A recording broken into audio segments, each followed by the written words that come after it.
Y estábamos mirando hace 8 días un resumen, la primera parte del video que vamos a presentar el jueves, el viernes. El viernes lo presentamos a las 2 de la tarde para que lo terminemos, así es de que vengan. No les anuncié, pero hay que anunciarlo hoy. ¿Sí? Donde hacía un recuento, a grosso modo, a grandes rasgos, de lo que nosotros presentamos hasta la fundación del mundo.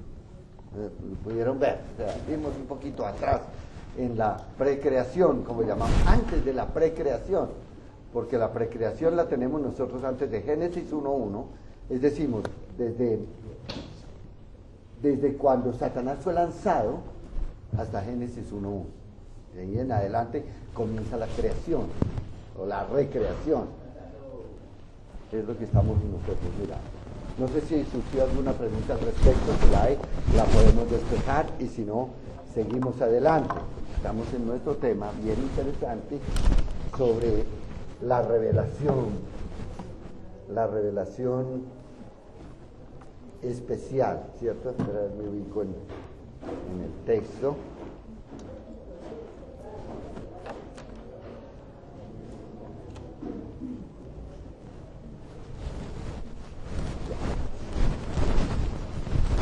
Estamos en la revelación especial.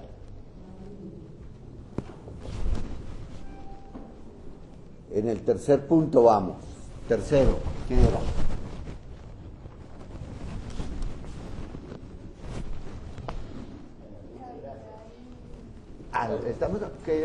Estamos viendo algunos puntos relevantes de la revelación especial. Salvación y los más importantes. La primera era la naturaleza de Dios, la segunda era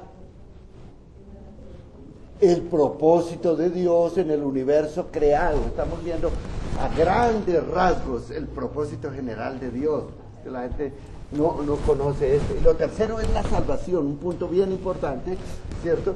Y las diferentes doctrinas que vienen de la salvación, doctrinas de la salvación.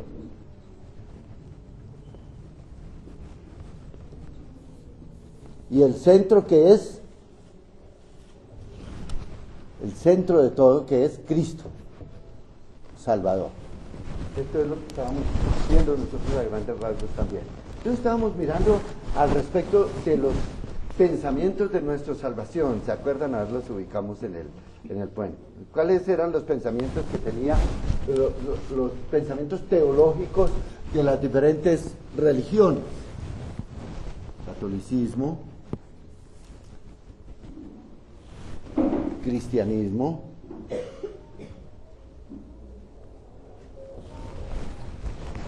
budismo, podríamos meter muchas, ¿no? Budismo, confucianismo, etcétera. Vamos a las dos más importantes, que es el pensamiento católico, que es en el cual nos hemos debatido nosotros mucho y en el cual estuve mucho tiempo también, respecto de la vida del hombre, de dónde viene y para dónde va después de la salvación, para quienes son salvos. Entonces, estábamos hablando de... ¿Dónde? Catolicismo. Cielo, infierno, purgatorio y limbo. Lugares destinados para la persona. Cristianismo. Cielo, infierno, paraíso, bueno, seno de Abraham, lugares de tinieblas. Todo esto son diferentes lugares, pero respecto de salvación, y esto es importante porque estaba precisamente escuchando un congreso en Centroamérica sobre estos puntos. Y cuando nosotros miramos al purgatorio, de todas maneras el pensamiento del purgatorio es purificación para ir al cielo, que significa salvación. Todos los que van al cielo son salvos. Todo el salvo va al cielo. de acuerdo a lo que Dios tiene establecido. ¿Qué es el cielo? Lo explicaremos en otra doctrina, ya ustedes más. ¿Qué es el cielo? Una ciudad nueva. Ciudad nueva. El estrado. El trono de Dios. El trono de Dios. ¿Qué más? ¿Cómo percibe usted el cielo? Ya en nuestra cultura religiosa. El lugar de descanso donde vamos a estar preparado Para para nosotros. nosotros. ¿Y qué vamos a hacer allá en el cielo? Adorar a Dios.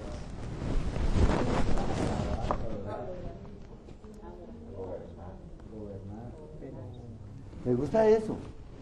Ustedes ven al apóstol Pablo hablando de él mismo, dice que, aunque él no dice de mí mismo, dice para que no me envanezca, cuando está hablando del cielo, y dice, hubo un hombre que fue trasladado, no sé si en el espíritu, no sé si en la carne, no sé cómo fue, pero fue llevado ¿hasta dónde? Hasta el tercer cielo. ¿Ya? Entendemos nosotros la palabra cielo como en 3 dimensiones. La primera dimensión es el cielo que nosotros vemos, la bóveda celeste, ya que nosotros vemos ahí, escríbalo ahí para que no tengamos que repetirlo. Bóveda celeste, hasta donde usted alcanza a ver con sus ojos, ¿cierto? Hasta donde se ve aún con los telescopios, todo eso, cielo. Hay un segundo cielo. ¿Cuál es el segundo cielo? El espacio sideral, que el hombre no alcanza a verlo, ¿no? Hasta donde ha alcanzado a ver millones y millones de estrellas que se alcanzan, de ahí para allá no saben los científicos qué hay. Entonces, ese es el espacio sideral. Y luego vamos al tercer cielo. No quiere decir que el tercer cielo esté más allá. Y esto, de pronto tenemos que tener un estudio sobre lo que es lo material y lo espiritual. Porque yo les hablo mucho a ustedes, o hablamos, o la Biblia nos habla de la vida en el Espíritu. El apóstol Pablo, cuando estamos hablando en el capítulo 14 de su primera carta, él está hablando de la muerte, de la transformación del cuerpo humano, ¿cierto? Que ha dicho que es un tabernáculo que se desvanece y tal, pero va creciendo en nosotros el interno, que es el Espíritu, ¿cierto? Y nosotros seremos transformados en cuerpos gloriosos. Yo a veces me pregunto, cuando Jesús resucitó y fue allá y Tomás dijo, meta la mano, meto la mano, pero Dios es espíritu, pilas con esto. Y fue, y dice, se encontró luego en el mar de Galilea, y llegó hasta allá, los discípulos se habían ido a pescar ya decepcionados, ¿no? Y estaban pescando y no habían pescado nada toda esa noche. Y él les dijo, echen la red a la derecha, ¿no? Recuerden que sacaron 153 peces, los sacaron y vienen. Y Pedro desde allá de la barca dijo, es el Señor, y viene, dice, y él tenía un pescado arriba, y estaba preparando el pescado sobre brasas, y había pan, y les dio. Y dice, nadie se atrevía a preguntar si él era o no era, pero todos sabían que era, ¿cierto? ¿Cómo era el cuerpo? Glorificado. Podía tocarse. Sí. Era Dios. Sí. Pero Dios es espíritu. Sí, pero son las diferentes manifestaciones de Dios. No podemos decir que Dios es espíritu. Tienes claro las diferentes manifestaciones de Dios. A Dios en sí, en su esencia, y lo vimos en la naturaleza de Dios. No podemos tocarlo, no podemos verlo. Dios es una esencia, ¿cierto? Pero la manifestación de toda esa esencia es la esencia de Dios, manifiesta en carne. Eso es lo que nosotros vemos en el nacimiento, ¿cierto? Entonces nosotros tenemos ya una noción de lo que es. Entonces cuando nosotros estamos hablando de primero, segundo y tercer cielo, entonces vamos al tercer cielo. ¿Y cómo es? ¿Es espiritual o es material? Todo es glorificado, es perfecto, es santo, pero es material. Si no es material, ¿cómo gobernaremos nosotros las cosas que son materiales? Porque los cielos nuevos y la tierra nueva, habla de la tierra nueva, no habla de la galaxia, de la Orión o de la constelación de Andrómeda, va a ser nueva, no. Eso va a permanecer y está en esto en perfecto orden, como Él lo ordenó y como está gobernando la jerarquía organizacional de gobierno en el reino de Dios está funcionando. Va a haber un cataclismo, ¿cuándo? Cuando el Señor venga por su iglesia, porque es su iglesia la que va a pasar a gobernar todas las cosas. Es claro para nosotros. Por eso estamos hablando del cielo, que es el lugar de gobierno absoluto, donde Dios está sentado en su trono, donde el Rey de Reyes está, porque Él viene con su título, ¿no? Soy el Rey de Reyes y Señor de Señores. ¿Y quiénes son los reyes? Nosotros, los reyes. ¿Quiénes? O al menos nosotros los que hayan recibido corona. Y ahí es donde nosotros comenzamos a hilvanar lo que es las coronas, los galardones, los premios y todo esto que cada uno va a recibir. Yo les digo, y la misma Biblia dice, cuide que nadie robe tu corona. O sea, gánenla y manténgala. Yo no sé, pero considero que no solamente pueden tener ustedes una corona de gloria, o una corona de justicia, o una corona de gozo, o todas esas coronas que dan, que tiene cada uno un significado macro, que no está revelado para nosotros exactamente qué es, pero que el Espíritu Santo dice, ustedes que tienen la unción, ya no necesitan que el predicador les enseñe, que esté aquí al frente, sino que ustedes van a recibir la revelación de Dios.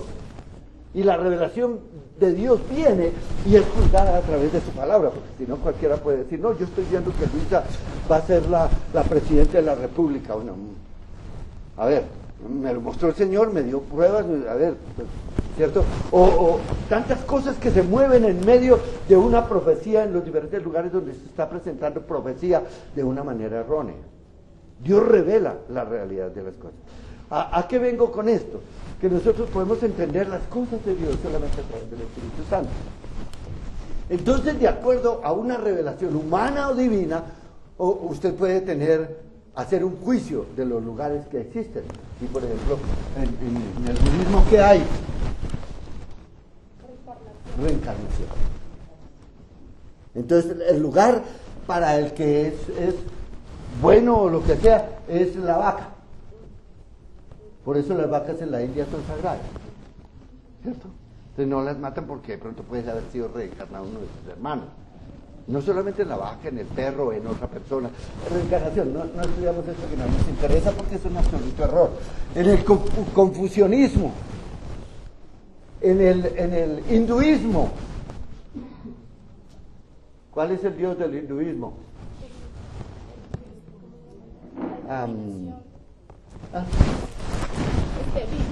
Vishnu, Brahma, Vishnu, Brahma. Bueno, no nos interesa tampoco, ¿cierto? Tiene cada uno de ellos su Biblia. ¿Cuál es la Biblia de los hindúes? El Ramayana. Y el Mahabharata. ¿Cuál es? Hablemos de lo nuestro, dejemos esto allá. Hablamos de lo nuestro, el catolicismo. ¿Cuál es la Biblia del catolicismo? La Biblia. Dios habla hoy, ¿no?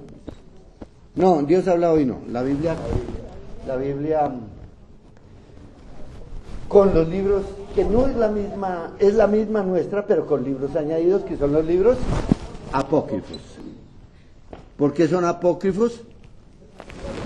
¿Qué quiere decir apócrifo? Que no tiene una revelación. Que no tiene, que mantiene errores. Errores, no en la traducción, en la iluminación, en la inspiración. Por eso el canon, ya vamos para allá, después de esto vamos a mirar cómo fue que se estableció el canon. Cómo establecieron que estos libros quedaron apócrifos y no fueron aceptados dentro del canon hebreo, porque está el canon hebreo y el canon alejandrino. El canon hebreo lo tienen los cristianos, el canon hebreo, y la Biblia, y esto tiene el canon hebreo y el canon alejandrino. En el canon alejandrino están los libros apócrifos, en el canon hebreo no están. ¿Ok? Entonces, después miramos qué quiere decir canon. Es el análisis, es el caña de medir.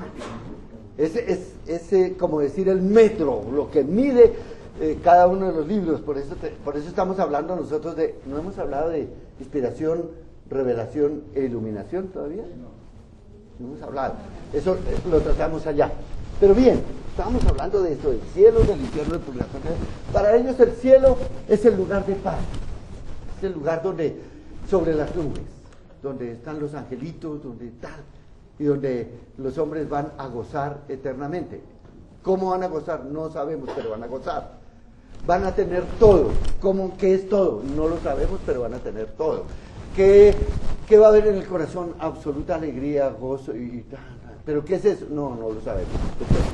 En el cielo católico. En el infierno es un lugar de fuego, estamos de acuerdo en eso. Un lugar donde van a ir todos los males. Punto. Que hay allá quemándose eternamente. ¿Y cómo será que? No sabemos, ¿no? Allí será ya. El purgatorio.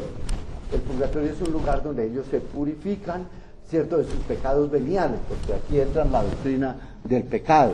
Y la doctrina del pecado mortal, es decir, hacer o desear algo contra la ley de Dios o la ley humana en materia grave, con plena advertencia y pleno conocimiento. Entonces esto sería el pecado mortal. Esto lleva directamente al infierno. Aquí está el infierno, aquí, al infierno. Pero si el pecado es suavecito, es decir, hacer o desear algo contra la ley de Dios o la ley humana en materia leve, con plena advertencia, si es leve, entonces va para el purgatorio. Pero como fue leve, entonces se puede purificar allí, porque también hay fuego allí, entonces se van a purificar para que puedan pasar al cielo. Es la gran diferencia entre lo que nosotros hablamos del lugar de tinieblas, acá, ya lo vamos a ver. ¿Qué es el limbo? El limbo es un lugar donde ni fu ni fa, donde no hay paz, pero tampoco hay nada. Permanecen como en stand-by. ¿Y quiénes van allí? Los niños que murieron sin ser bautizados en la Iglesia Católica. Es el pensamiento. Sí, es un pensamiento. Pues yo lo consideré siempre absurdo cuando estaba estudiando en el seminario católico. Sí, pero esto no puede ser así, no tiene razón de ser. Entonces, por eso, más o menos hace unos 30 años, quitaron a... Son creencias humanas. Sí, por eso, son doctrinas católicas. Doctrinas católicas creadas desde luego por la Santa Sede y que han salido de los concilios, porque todo esto, ¿de dónde sale? En los concilios, desde cuando comenzaron los concilios ecuménicos. El primer concilio fue ¿cuándo? En 1385 tenemos el primer concilio, el concilio de Nicea, ¿cierto? Todos los concilios ecuménicos. Ecuménico quiere decir que es de todas las religiones, es de toda la raza humana. Pero en ese concilio ecuménico no estuvo la Iglesia Cristiana Evangélica Naciente. La Iglesia Cristiana Evangélica Naciente tuvo su primer concilio en el año 52 de la era cristiana, que fue el concilio de Jerusalén. No fue ecuménico porque solamente fue para el pueblo de Israel. Fue allí donde Pablo estuvo, donde se discutió la circuncisión y temas relacionados directamente con la palabra. En el concilio de Nicea se discutieron temas que venían siendo declarados por la Biblia, pero que necesitaban un discernimiento. Por ejemplo, se decía, Jesucristo, que nació en un pesebre hace 300 años, porque fue en el 385, ¿él era Dios o no era Dios? ¿Él era el creador de todas las cosas? ¿Él era divino o era humano? Esos temas fueron discutidos allí, ¿cierto? La divinidad de Dios se puso a prueba por el hombre. Por esa razón, porque nosotros debemos aceptar perfectamente lo que la Biblia nos dice, porque es inspiración dada por Dios a aquellos hombres que Dios les dictó la palabra. Recuerden que estábamos hablando de que los mismos escritores se preguntaban, ese fue el tema, el verso que dejamos allá, se preguntaban de qué escribían eso. ¿Por qué se preguntaban eso? Porque no sabían lo que estaban escribiendo. Sí sabían lo que estaban escribiendo, pero no tenían entendimiento de lo que estaban escribiendo. Hablaremos de eso, que es la inspiración de Dios para escribir estos libros de la Biblia. Por eso no se puede añadir nada a ninguno de estos libros. Y ellos decían, ¿de quién escribimos esto? ¿Para quién es? Y Pedro dice, no era para ellos, sino era para nosotros. O sea, para que nosotros entendiéramos el privilegio que tiene la generación de nuestros días, las nuevas generaciones en el entendimiento de la palabra es particular. Nunca sucedió a través de toda la historia de la humanidad.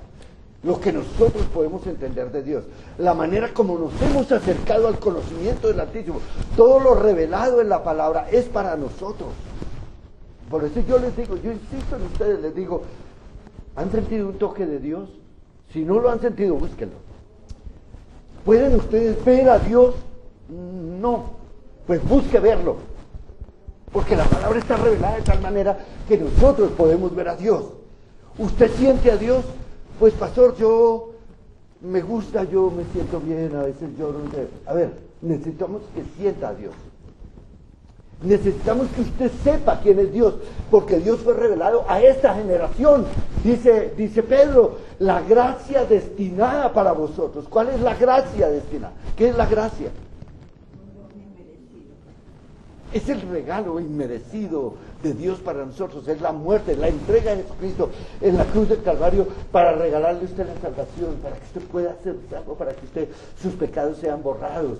Pero ¿cómo tocó hacerlo? Por medio de la propiciación, que es lo que estamos viendo acá, la justificación y todas estas doctrinas que se desarrollan es la obra de Jesucristo en la cruz del Calvario. ¿Para qué? Para darnos un nuevo estatus, un nuevo testamento, el nuevo pacto en su sangre, de lo que él habla. Y nosotros podemos entender lo que sucedió, y entonces nosotros podemos tener la capacidad de discernir qué fue lo que hemos estudiado hasta ahora, lo que estábamos viendo en el video desde el principio. Yo miré el video, desde luego, y yo miro que fue verdad. Puede que algunas cosas no estábamos viendo allí como las guerras de las galaxias con la espada, ¿no? De Satanás. No, tal vez no fue así. Pero es una manera de ilustrar, por eso permití yo lo presentamos. Yo soy muy cuidadoso en lo que presentamos, por eso, para que no se vaya a desviar el pensamiento, pero es una manera. ¿Cómo les cuento a usted el cielo? Si la internet se lo dibuja de todas las maneras que usted quiera, póngame allá el cielo. Y verá que la internet tiene una idea del cielo, y del templo, y del reflejo, y de todo esto. Pero ¿qué es lo que yo quiero? Que nosotros entendamos lo que es el cielo, y el propósito de Dios. Por eso no podemos nosotros tomar determinaciones o hacer interpretaciones de un solo pedacito de la palabra. No, sino la palabra tiene que ser conjugada en su integridad. La palabra no está dividida. Desde Génesis hasta Apocalipsis usted tiene que estudiarla y conjugarla, porque cualquier palabra en el Antiguo Testamento influye en el Nuevo Testamento. Cualquier palabra, cualquier hecho, cualquier milagro, cualquier historia, todo el desarrollo de la historia en el Antiguo Testamento hace efecto en el Nuevo Testamento. Y todo lo que hace efecto en el Nuevo Testamento se va por la eternidad. Pablo lo manifiesta de esa manera. Es el reflejo de la eternidad. En el Antiguo Testamento no podían entender que era el reino de Dios. Y estamos hablando de reino. Y el reino es una confusión para todos. El reino de Dios. El reino de Dios es aquí. Es el reino de Dios, la tierra. ¿Cierto? Y entonces todos los reyes se inclinarán a Él, porque Él va a venir y va a gobernar sobre la tierra por la eternidad. No, olvídense. Dios no es tan pequeñito. Dios es infinito. El reino de Dios es el universo. La tierra, cuando ustedes la comparan allá, la tierra es nada. Es decir, cuando estamos comparándola con las galaxias, si ustedes van a la internet, ustedes miran lo que es la tierra, nada. Y si no es nada la tierra, ¿qué es usted? ¿Qué es el hombre? Dice el salmista haciendo este análisis para que tengas de él memoria. O el Hijo del Hombre para que lo visites. Por eso hay que conjugar toda la Biblia y poder mirar el propósito de Dios para nosotros, ¿cierto? Entonces, ese limbo, la misma Iglesia Católica lo suspendió hace 20 años, ¿no? Suspendió el limbo, más o menos. Suspendió. Ahora nosotros en el cristianismo, el cielo, para nosotros el cielo es el trono de Dios, el tercer cielo, es el lugar de Dios, es la nueva, la Sion, a los lados del norte, dice. Yo no sé si la estrella polar nos está indicando, es un lugar magnífico, son los palacios del rey. ¿Hasta dónde? Infinito. ¿Sí? ¿Y qué vamos a hacer al cielo nosotros? No, lógico, decimos que nuestra mejor adoración es la obediencia.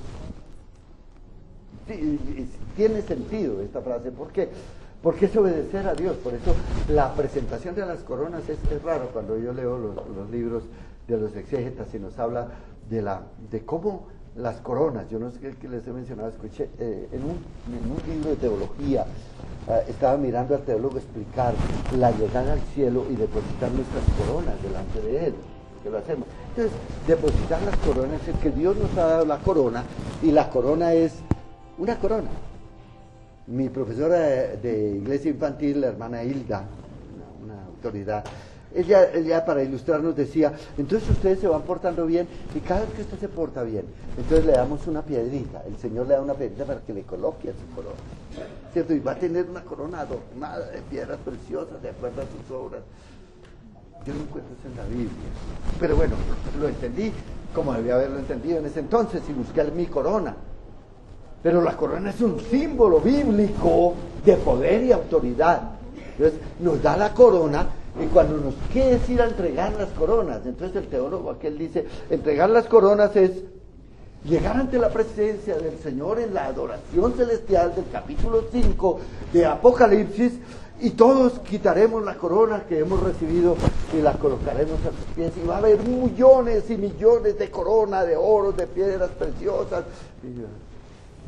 Y yo me quedé pensando, ¿para qué? El creador que nos tiene pie de la tierra necesita coronas nuestras, o necesita piedras preciosas, si él las hizo. ¿A dónde las arrumará? No significa eso. La corona es la corona que usted recibe de autoridad. De autoridad. Puede que le coloquen una corona como hacen con los reyes, de autoridad, puede que se la coloquen de pronto, no lo sé. De pronto un distintivo, pero el distintivo que yo encuentro en la Biblia es un nombre en la frente. Lo leemos en dos partes de la Biblia que dice que les daré un nombre nuevo y les colocaré un nombre en ustedes, y el nombre es Jesús. Somos el reflejo, somos pertenencia de Él. Es un nombre que va para nosotros, es un sello nuestro, y es un sello para gobierno, no es para que se quede marcado. No, Él no le interesa que se quede marcado, pero lo va a marcar, porque usted es de Él. ¿Me hago entender? Entonces lo marca, ¿para qué? Porque usted es uno de sus reyes. Y el depositar la corona no es poner la corona ahí, es decirle, Señor, la corona que me has dado, que es una corona de gobierno, o una corona de justicia, o una corona de vida, o lo que sea, yo la coloco a tus pies para obedecerte por la eternidad. Entonces depositamos nuestras coronas, es obediencia por la eternidad, que en un gobierno en el universo. Es el reino de Dios. La tierra es nada. La grandeza de Dios es infinita, no la podemos mirar.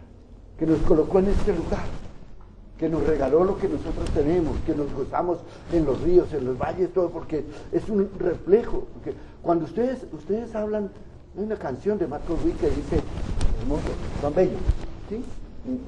Cuán bello es el Señor. Cuán bello. ¿Quién ha visto a Dios para mirar la belleza de Dios y poder decir, qué hermoso que es? Yo les digo a ustedes, ¿cómo dirían ustedes, Señor? ¿Cómo le diría, tú eres bello, Dios, si no lo está mirando?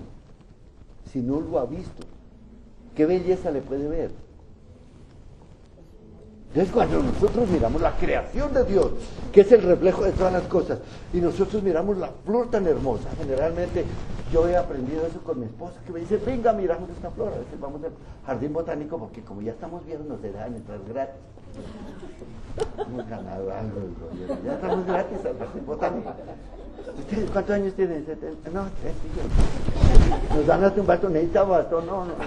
Pero no de que vamos para observar las flores, para observar esto, no tanto para mirarlas, sino porque en ellas, en la belleza de las flores, de las aves, de los paisajes, de todo, es un reflejo.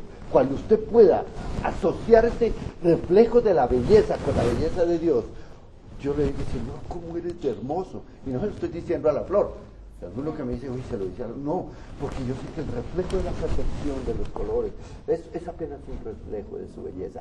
Su belleza, solamente nosotros podemos observarla cuando lleguemos allá. Y ustedes van a quedar, wow. Y nosotros nos vamos a mirar Yo le digo, Luisa, Señor, nunca me imaginé tanta belleza. Claro, yo vi esto y esto y esto, y Señor, y yo dije que era el reflejo de tu belleza, pero nunca me imaginé que fuese tanta. El resplandor de tu gloria. Me hago entender en esto. Hay que entender esto por revelación del Espíritu Santo para nosotros meternos en las cosas de Dios que son más reales que la silla en la cual estás sentada. Bueno, y estamos viendo. Entonces, termino esto. El infierno,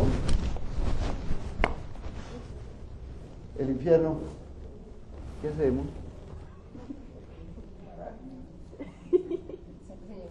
Hablamos entonces de estas partes y algunos otros lugares establecidos en la Biblia respecto de a dónde va la persona cuando muere. Vamos a hablar del paraíso, del seno de Abraham y de los lugares de tinieblas, que es una realidad expuesta con el Señor y que es doctrina bíblica, pero que no es enseñada en las aulas de teología.